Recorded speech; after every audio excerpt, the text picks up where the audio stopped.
All right, we have Maria Perez. She is the Fox News weather girl, and you've got a new podcast going on, huh? I do. First of all, thank you for inviting me to hashtag PBT. And yes, I have a new podcast called The Maria Perez Show. Hmm. I'm very excited, and God willing, we keep growing. You've had some interviews. I've been one of them Yes, already. thank you So for you've that. got you've got some shows in the can already, right? Yes.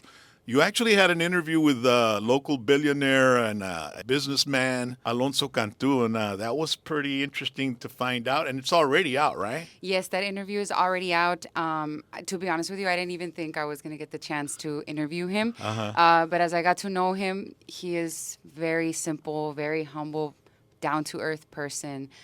He was working as a migrant worker in California when he was a teenager.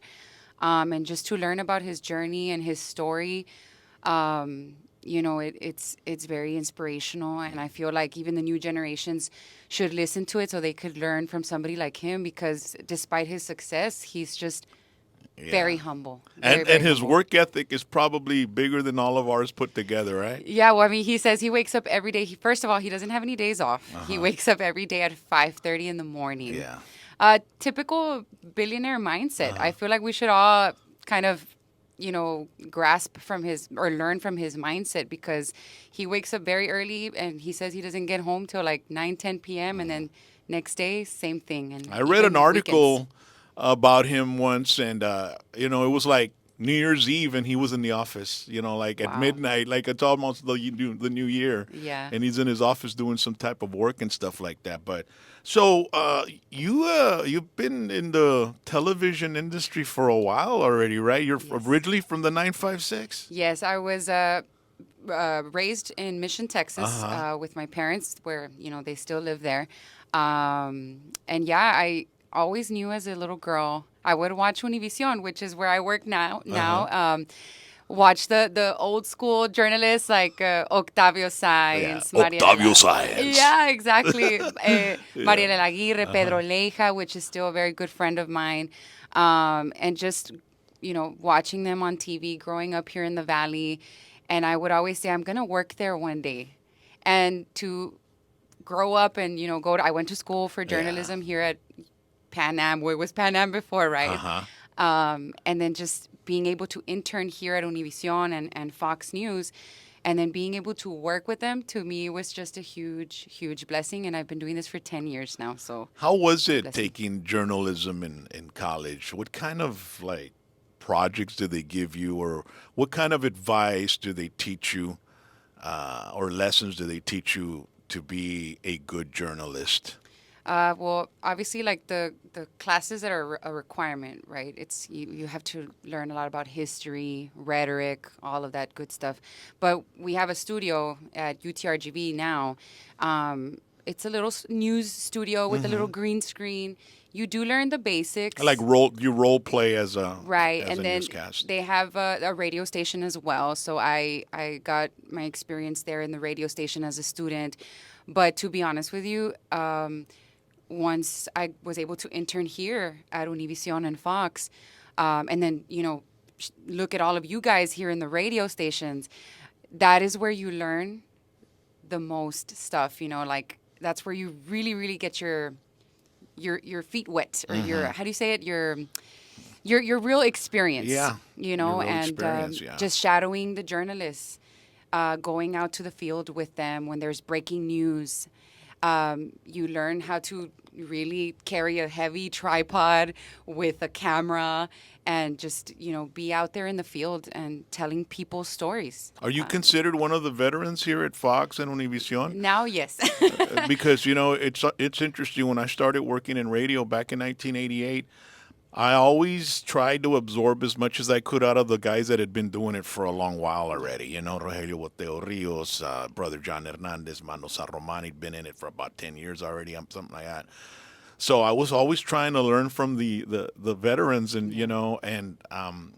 I don't know how it is today. I know there's a lot of young people coming in. Do they ask you for any advice, or can you mentor them, or is it kind of offensive to be able to like give somebody advice that's Yeah. younger than us nowadays? Because everybody's sensitive nowadays. Yeah. How's that working? Well, when I first started in 2014, I was the baby, right? So now, 10 years later, I'm one of the oldest ones. I'm You're 30. you're an OG. I'm the OG now, one of the OGs. Yeah. And yes, the group of reporters that we have now, they're all fresh out of college in their early 20s. They're Yeah. babies. And And they're so, getting that on yeah. site job experience Oh, that you yeah. went through as well. Yeah, and then some of them come up to me and they ask me for advice. How do I do this, or should I say it like this, in English and Spanish, because we're a dual station here. So for them to come up to me and ask me for advice, even just career advice, it feels weird, but I'm a very simple and humble person, so I like it when they ask me for advice, because when I started, there's always good people and bad people, and there was bad people that I encountered that they didn't really want to help you. That's just reality. There's a competitive edge in this Yeah. business where you want the most exposure, Exactly. and you're afraid that a young person might come in and but Yeah. if you're good, you're good. I mean, you Yeah. know what I mean? It I doesn't encountered matter, some right? of those people Yeah. in my career, unfortunately, and it wasn't a really good experience. But you just, now that I'm older and I kind of know how to defend myself a little bit more, and in a very educated manner, because you can't lose. Professionally. Very professional, yeah. You cannot lose your cool in this industry, because el que se enoja pierde, Yeah. And you just now, like, I tell them, when I see them getting upset for something small, I'm like, just shake it off. Don't get upset. That's how it is to work on TV. It's not going to be a perfect show. Yeah. It's reality. It's live TV, and if you make a mistake, shake it off, learn from it, and then just get better next time. Yeah, I've always been told, like it's, you're going to make a mistake. Yeah. The key is how you get out of it, and when we're live on the air, I mean, we have to improvise. Yeah. and I've become a king of that, because I'm always screwing up, on the radio and on different things. Yeah. But you make a joke of it and you move forward, and Exactly. people understand, because everybody goes through any type of anything they're doing. They're going to end up making a mistake or whatever. And if you dwell on it, you're going to stay stuck there, and it's not going to get you out of it. So you have to learn the proper way to be able to, because you never know what can happen live on the air, right? And I feel like on radio you have more flexibility to, like you said, if I messed up, make a joke about it and then keep going. But I do weather, and a lot of people, they think I'm actually reading a teleprompter, and I'm not. It's just a conversation with the viewers, telling them how the weather is going to be. And I have, had my little bloopers on air. But I just kind of, just in a very professional manner, just say, excuse me, let me correct myself. I just kind of have to find a way. But you learn with experience, right? With And the years. sometimes it's even beyond your control, because you're at the mercy of the producers putting in the slides. But for a weather girl, you've got that little click thing, and so it's all in your hand, really, right? But Yes. you've got a certain amount of time to fill. And you can't fill any less or any more. It's got to be right on it. Right on the spot. And that's what people don't understand about television. Yeah. Like if we're over on the show because we have a lot of news going on, hey, you only have 1:30 or 2 minutes to talk about your whole weather segment. But when we do have severe weather in the valley, which here in the valley, we have a We've lot been of severe having it, thunderstorms. Yeah. And then hurricane season is here already. So when there's a severe thunderstorm warning, that means the thunderstorm is already over us, and I have to interrupt programming. And then that's when they tell you, hey, you talk until the warning is expired, and it could be an hour, 2 hours on the air. And you just have to find the words to just talk, improvise. Fill in. Yeah. Yeah. And, it's pretty crazy when you have to do that. Yeah. But, sometimes it's not a talent that's learned. It's a talent that's just in you to do it. Yeah. And some do it better than others. What's interesting is that back when I was growing up, it was, rare to see, or if any, see any women doing weather. It was always the man. It was always the man doing the weather. And then all of a sudden we started seeing these Spanish networks putting beautiful women, to do weather. And I was like, I'd see it. I wouldn't know what she was saying, or I'd see it and I'd go like, okay, is it going to rain at the end of the... Yeah. I'm just fixated You on the didn't pay beautiful attention one. to the weather. Just the girl, the Yeah, weather girl. yeah, but it's become like a phenomenon now. You see women doing weather everywhere, Yeah, right? and now a lot of us are actually. I'm only a year and a half away from actually becoming a meteorologist, because now, um, to me, that I've been doing this for 10 years, I really care about my credibility on air because. I've there's male followers on social media, and a lot of them are like, hi, just giving me compliments about my body.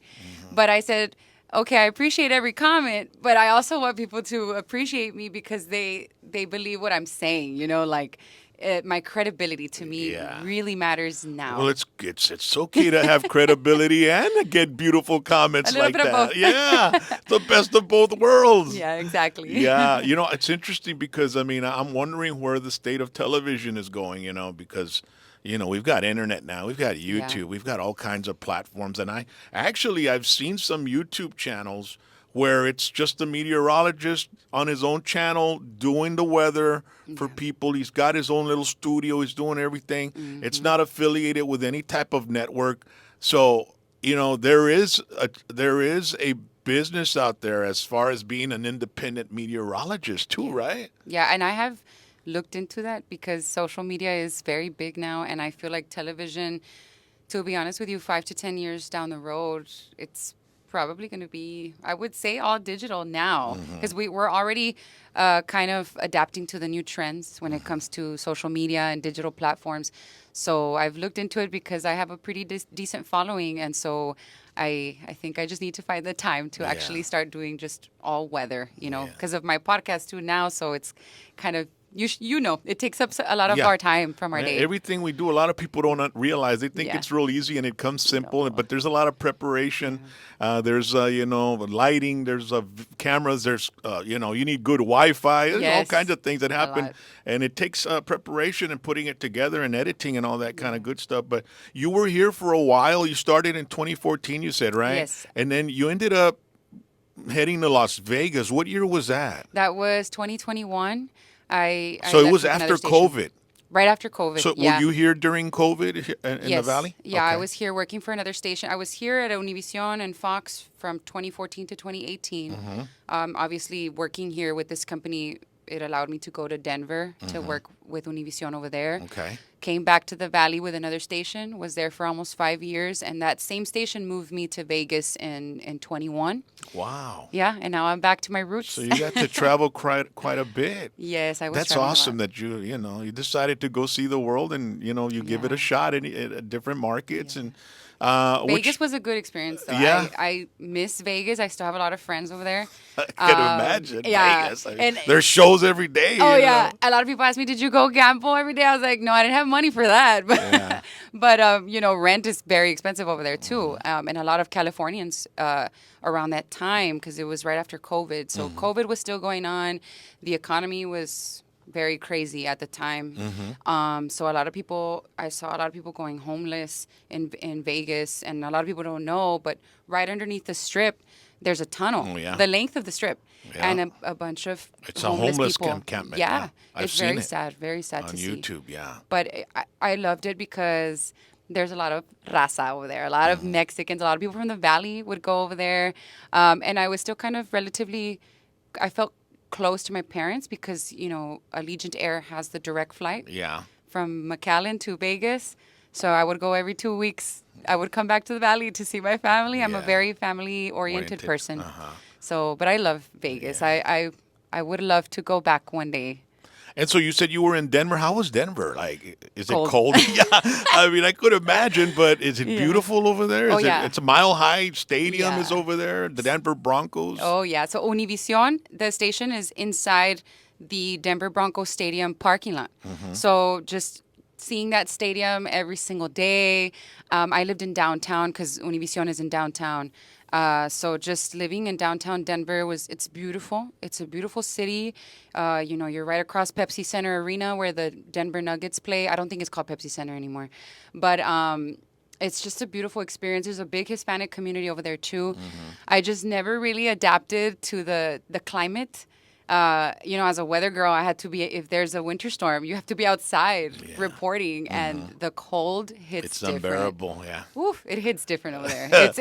It's on a whole nother level, and just the altitude too. Se te va el aire. Yeah. It's thin. Oof, I could never get used to the altitude. I would get Yeah. altitude sickness all the time. I was there for almost a year. I was not able Did you ever to go beat it. skiing or anything like that? I did. Yeah. And it's Is it hard? Oh my gosh, what? It's like I went to Winter Park, right, which is where they have the mountain for the beginners. Okay. But you see little kids that are 2, 3 years old, boom, boom, just Kicking ass. oh my gosh, they're skiing right past you.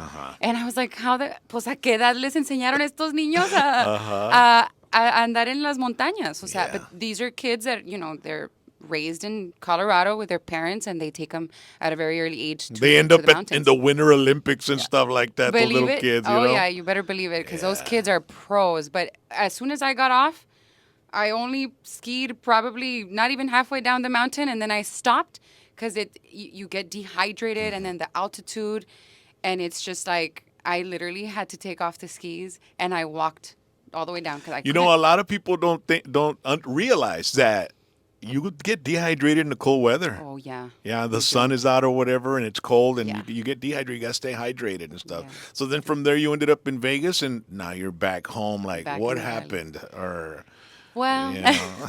el amor.